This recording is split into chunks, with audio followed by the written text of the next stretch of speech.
আচ্ছা, এই নাও। আমার কাছে তো টাকা নেই, তাই তার বদলে আমি সোনা দিব। এই কথা বলে টোনা একটা মাছের মাথায় হাত দিয়ে সোনা বানিয়ে দেয়। এই নে, একেবারে খাঁটি সোনার মাছের মাথা।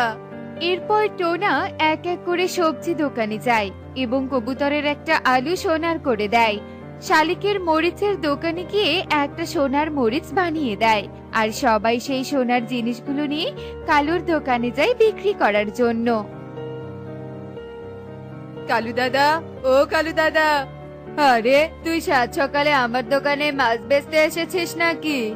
না না, মাছ নয়, সোনা বিক্রি করতে এলাম। নাও নাও, সোনার মাছের মাথা নাও। কত দাম দেবে এবার বলো? ও কালু দাদা, এই নাও সোনার আলু। আমারটা একটু ওজন করে দেখো তো কত হচ্ছে। এই যে আমার সোনার মরিচ বেচবো, কত পাবো শুনি? আরে বাপ রে বাপ, এত সব খাঁটি সোনা, সব মিলিয়ে যা দাম হবে সেটা আমার সাত পুরুষেরা কোনোদিন চোখে দেখেছে কিনা সন্দেহ। না না, আমার কাছে এত টাকা নেই। তোমরা শহরে কোনো বড় দোকানে গিয়ে এগুলো বিক্রি করে এসো, যাও। হ্যাঁ হ্যাঁ, চলো সবাই, এগুলো বেচে আমরা 10 বছর পায়ের উপর পা তুলে খেতে পারবো। টোনার বাঁ হাতের জাদুতে দেখতে দেখতে কয়েকদিনের মধ্যেই গোটা বনে সোনার চাদরে মুড়ে যায়। যেদিকে তাকাই সেদিকেই শুধু সোনা আর সোনা। এত সোনার মধ্যে মাথায় হাত শ্যাকরাদের। চারদিকে এত সোনা যে কেউ আর আমার দোকানে আসছে না সোনার গহনা করাতে। এখন সোনার কোনো মূল্যই নেই। দূর দূর, এভাবে চলতে থাকলে যে আমার ব্যবসাপত্র লাঠি উঠবে। এখন কি যে করি।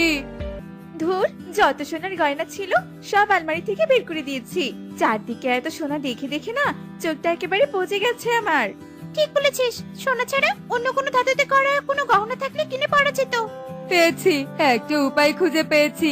সবাই সোনার উপর থেকে মুখ ফিরিয়ে নিলেও সুন্দর নকশার উপর থেকে তো আর মুখ ফিরিয়ে নেয়নি। আমি এবার অন্য ধাতু দিয়ে নতুন নতুন নকশার গহনা বানিয়ে বাজারে বিক্রি করব। আর সেই ধাতুটা হবে লোহা। হা হা হা হা হা। এরপর কালু তার দোকানে লোহার সব গহনা বিক্রি করার জন্য দোকানে নিয়ে আসে আর বনের সবাই গহনা কিনতে আসে। আরে টোনা যে, আয় আয়, এই দেখ দেখ, তোর জন্য আমার ব্যবসা আবার ফুলে ফেপে উঠেছে। কিন্তু এসব কি করে হলো রে কালু? খুব সোজা, তুই গোটা বন সোনার চাদরে মুড়ে দেওয়ার পর কেউ আর সোনার গহনা কিনতে চাইছিল না। আমার ব্যবসা তো লাঠি উঠে গিয়েছিল, তাই এখন আমি সোনার গহনার বদলে লোহার গহনা বিক্রি করছি। লোহার গহনা? তুই লোহার গহনা বানালে আমি কি দিয়ে সংসার চালাবো?